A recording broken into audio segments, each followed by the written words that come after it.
भतीजे को भीख मांगता देखकर चचा के पांव के नीचे से जमीन निकल गई। जी हाँ नाज़रीन, 1.5 से 2 महीने पहले भतीजा अगवा होता है और फिर एक दिन चचा मस्जिद में नमाज पढ़ने जाते हैं। जब नमाज पढ़ने जाते हैं और बाहर आते हैं तो बहुत से बच्चे बाहर भीख मांग रहे होते हैं। उनमें एक बच्चा, इनको ऐसा लगता है जैसे ये मेरे भतीजे की तरह का है जो कि अगवा हो चुका था।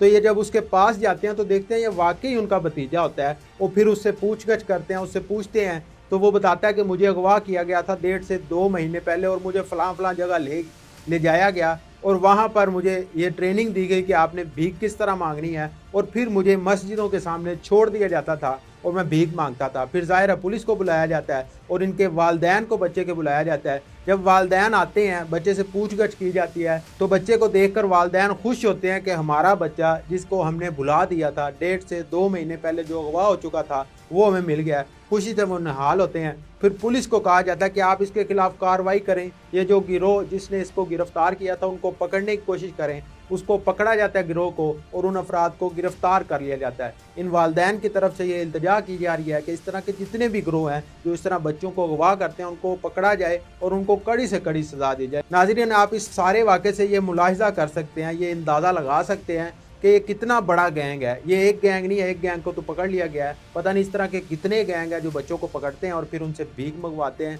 और ये गंदा धंधा करवाते हैं। इदारों से हमारी यही इल्तमास है कि इस तरह के जितने भी गैंग हैं उनको पकड़ लिया जाए और जो बच्चों पर मुजालिम हो रहे हैं इनको रोकने की कोशिश की जाए ताकि हम जो है सुकून का सांस ले सकें। हो सकता है कि कल को हम कहीं बाहर जाएं और हमारा बच्चा गुम हो जाए और फिर 3-4 महीने बाद आप उसको देखें कि वो कहीं पर भीख मांग रहा है, तो आपके दिल पर क्या गुजरेगी। आप इस वाक़े के बारे में क्या राय रखते हैं कमेंट सेक्शन में ज़रूर बताइएगा। हमें दीजिए इजाज़त। अल्लाह निगहबान।